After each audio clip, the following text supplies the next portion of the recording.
Friends welcome to Bright Stitching. आज के আমি আবার এসে গেছি। আজকে ভিডিওটা স্প্লিটিং এর উপর, অর্থাৎ যখন আমরা একটা বড় সেন্টেন্সকে দুটো ছোট ছোট বা তিনটে ছোট ছোট সিম্পল সেন্টেন্সে ভাগ করি। স্প্লিট কথার অর্থ হচ্ছে ডিভাইড করা, ভাগ করা বা ভেঙে দেওয়া। জয়েনিং অর্থাৎ যোগ করা, আর স্প্লিটিং অর্থাৎ তাদেরকে আলাদা করে দেওয়া। আমরা জানি জয়েনিং কিভাবে করতে হয়, আমরা আগে দেখেছি শিখেছি। জয়েনিং যদি আমরা ভালো করে জানি তাহলে অবশ্যই আমরা স্প্লিটিংটাও ভালো করে বুঝবো। আমরা জানি, তাহলে দেখি স্প্লিটিং এর কিছু কিছু নিয়ম আছে। মেনলি যারা তোমরা 9, 10, 11, 12 স্টুডেন্ট তারা অবশ্যই তোমরা ফলো করবে। আর যারা তোমরা ভিডিওটা দেখছো তারা ভিডিওটা পুরোটা দেখবে। আর একটা কথা আমি আগেও বলেছি, আমি এখনো বলছি, সবকিছু তোমরা বারবার প্র্যাকটিস করবে। সবকিছু ডিপেন্ড করে প্র্যাকটিসের ওপর। তোমরা একদম এত ভালো প্র্যাকটিস করবে যে তোমরা পরবর্তীকালে অন্য কাউকে তোমরা শেখাতে পারবে, তোমাদের কোনো কনফিউশন থাকবে না। চলো দেখে নিই। প্রথমে আমরা দেখব যে ইনফিনিটিভ দিয়ে কিভাবে আমরা একটা সেন্টেন্সকে দুটো সিম্পল সেন্টেন্সে করতে পারি। ইনফিনিটিভ আমরা কোথায় ব্যবহার করি? অর্থাৎ ভার্বের এখন টু ব্যবহার করি। অর্থাৎ যখন কোনো কিছু করতে, খেতে বোঝাতে চাই আমরা, তখন আমরা ইনফিনিটিভের ব্যবহার করি। চলো দেখে নিই আমরা সেন্টেন্সটা। He bought a pen to give it to me. He bought a pen to give. He bought a pen to give it to me. তাহলে এখানে আমি এই সেন্টেন্সটাকে কিভাবে দুটো সেন্টেন্স করব, মানেটা তোমরা আশা করি বুঝতে পেরেছি। বট এ পেন, হে একটা পেন কিনেছিল আমাকে দিতে। তাহলে আমি কি লিখবো? প্রথমে কি সেন্টেন্সটা আছে? হি bought a pen. He bought a pen, তারপরে এখানে বট কোন টেন্সে আছে? পাস্ট টেন্সে আছে। তো আমি তাহলে কি লিখবো? He wanted to give it to me. He wanted to give it to me. Understood? He bought a pen. He wanted to give it to me. আর যদি আমি এই দুটো সেন্টেন্সে তোমাদের সামনে থাকে, যেটাকে একটা সিম্পল সেন্টেন্সে তৈরি করো, তাহলে তোমরা খুব সহজেই he bought a pen to give it to me এটা ইনফিনিটিভ দিয়ে তোমরা একটা সিম্পল সেন্টেন্স বানিয়ে ফেলতে পারবে। যখনই তোমরা এইটা স্প্লিটিং করছো বা জয়েনিং করছো, দুটোই তোমরা একসাথে তোমাদের প্র্যাকটিস হয়ে যাচ্ছে। Understood? Next দেখো, I have a lot of money to spend it tonight. বা I have a lot of money to buy a car. তাহলে কি লিখবো?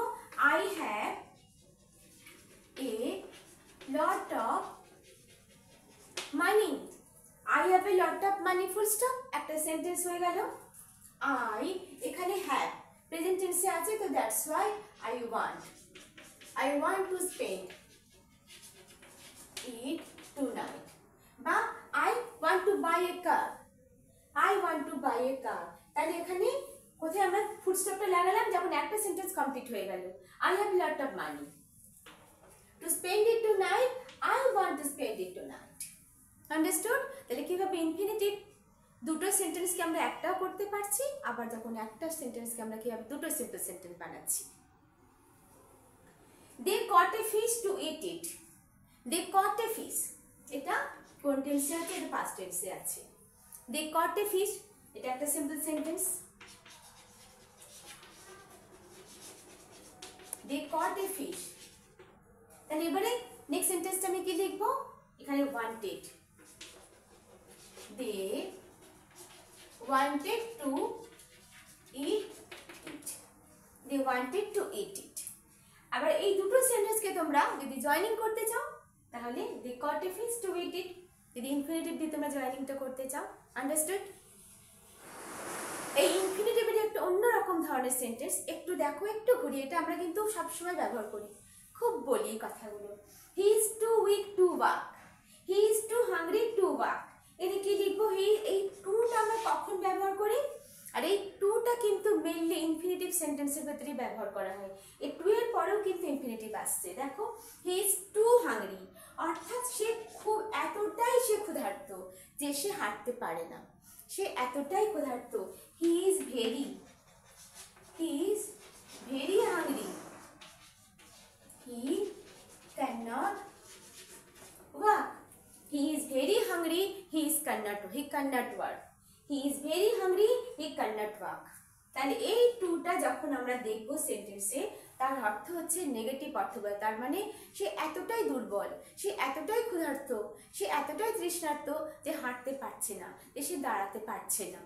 তার মানে নেগেটিভ অর্থে তখন আমরা কিভাবে লিখবো? লিখলাম he is very hungry cannot walk, এই যে নট কথাটা কিন্তু এখানে আসবে। আন্ডারস্টুড? আশা করি তোমাদেরকে বোঝাতে পেরেছি যে কিভাবে তোমরা ইনফিনিটিভ দিয়ে তোমরা একটা সেন্টেন্সকে দুটো সেন্টেন্স করবে, স্প্লিটিং করবে, বা স্প্লিটিং থেকে দুটো সেন্টেন্স থেকে একটা জয়েনিং করবে। নেক্সট তোমাদের দেখাই, নেক্সট তোমরা দেখবে, চলো নমিনেটিভ অ্যাবসলিউট। নমিনেটিভ অ্যাবসলিউটটা কি? নমিনেটিভ অ্যাবসলিউটে যখন দুটো সাবজেক্ট, সেন্টেন্সে দুটো সাবজেক্ট থাকছে, চলো দেখে নিই। এটা হচ্ছে রুলস নাম্বার 2। দা, যদি বলি the picture, the picture in having ended, the picture having ended, the picture having ended, the audience left, the picture having ended, the audience left। ঠিক আছে, তাহলে আমরা কি লিখব? the picture ended, একটা সেন্টেন্স হয়ে গেল the picture ended, next sentence the, এখানে ended হয়ে গেল, the having টা cross, the picture ended, the audience left, audience left।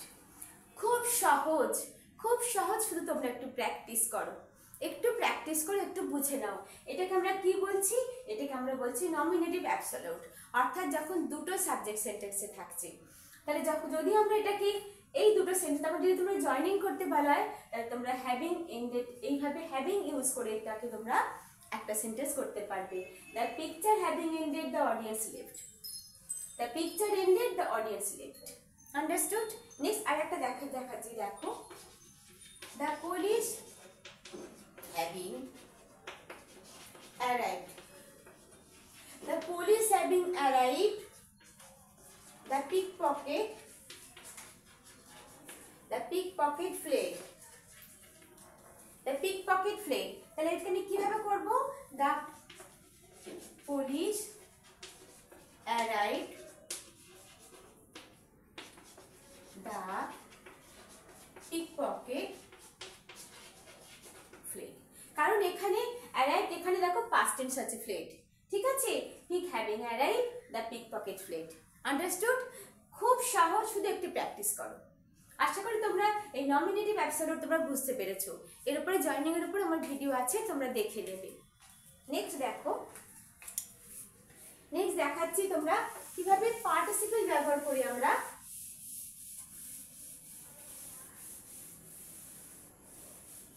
Participle ব্যবহার করি কিভাবে আমরা? আচ্ছা, পার্টিসিপল ব্যবহার করি entering the mall, entering the mall, entering the mall, she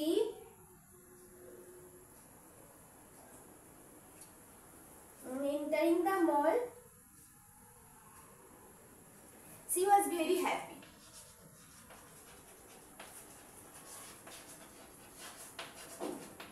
she was very happy। তাহলে এখানে আমরা কি লিখতে পারি? she entered the mall,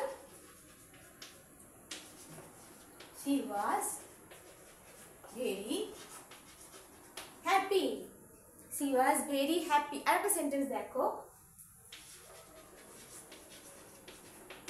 completing the work,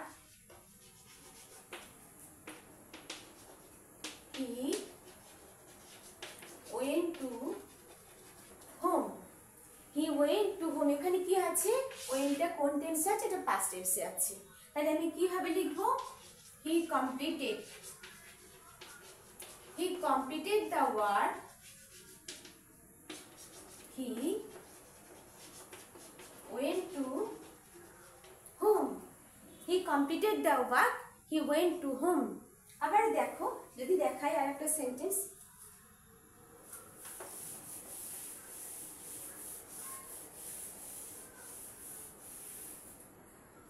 reaching college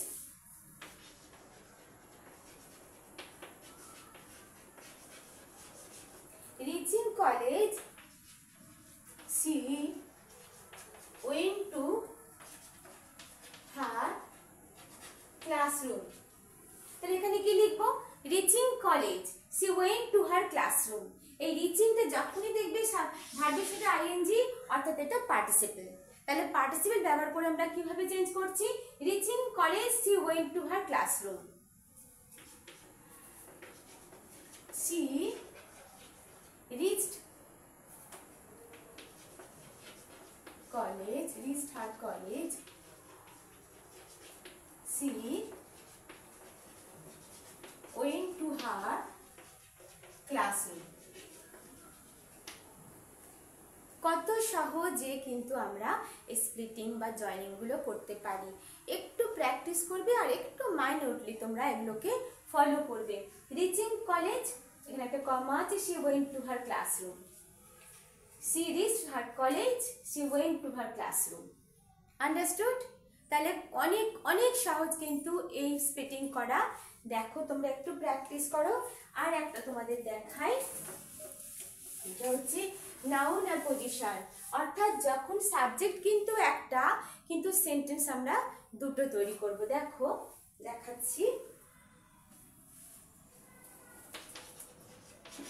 Rabindranath Tagore,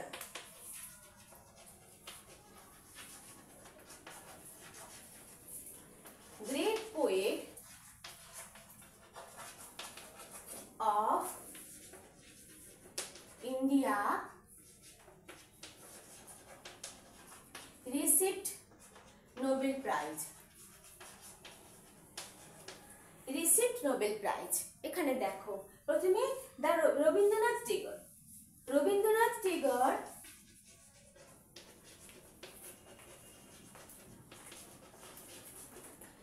was a great poet of India. একটা সেন্টেন্স হয়ে গেল, একটা simple sentence.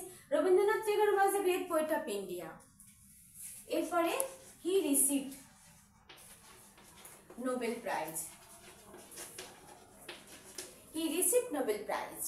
Rabindranath Tagore was a great poet of India. He received Nobel Prize. এখানে যদি জয়েনিং করতে এটাকে বলা হয় তাহলে কি বলবে? Rabindranath Tagore a great poet of India received Nobel prize. এখানে ভার্ব কার সাথে? রবীন্দ্রনাথের সাথে। Rabindranath received Nobel prize, who was great poet of India. এভাবে আমরা কিন্তু কমপ্লেক্স সেন্টেন্স করি। যখন কমপ্লেক্স সেন্টেন্স আমরা করি তখন আমরা হু, ওয়্যার, হোয়াট এই ধরনের ক্যাট করে আমরা কমপ্লেক্স সেন্টেন্স করি। তাহলে আশা করি তোমরা বুঝতে পারলে যে কিভাবে একটা জয়েনিং, ছোট ছোট দুটো সেন্টেন্সকে একটা সেন্টেন্স করা যায়, আবার একটা বড় সেন্টেন্সকে কিভাবে দুটো সিম্পল সেন্টেন্স করা যায়। আশা করি তোমাদের বোঝাতে পেরেছি যে কিভাবে তোমরা স্প্লিটিং করবে। কি কি ব্যবহার করে শেখালাম? প্রথমে ইনফিনিটিভ দিয়ে কিভাবে করবে, তারপরে নমিনেটিভ অ্যাবসলিউট, তারপরে পার্টিসিপল ব্যবহার করে, আর at last noun apposition. Understood? Participle ব্যবহার করে দেখালাম যখন নমিনেটিভ অ্যাবসলিউট, যখন আমরা তখন দুটো সাবজেক্ট থাকছে সেন্টেন্সে। আর নাউন অ্যাপোজিশন আমরা কি দেখলাম? যে যখন একটা সাবজেক্ট কিন্তু তাকে আমরা দুভাগে দেখাচ্ছি, দুটো সেন্টেন্স তৈরি করে সেখানে দেখাচ্ছি। শুধুমাত্র তোমরা একটু প্র্যাকটিস করো, আর কোনো সমস্যা নেই, খুব ভালোভাবে তোমরা শিখে যাবে। অবশ্যই যারা তোমরা ভিডিওটা দেখছো তারা পুরোটা দেখো। ভালো লাগলে অবশ্যই লাইক করো, কমেন্ট করো, শেয়ার করো, আর অবশ্যই তোমরা যারা এখনো সাবস্ক্রাইব করবে তারা সাবস্ক্রাইব করো।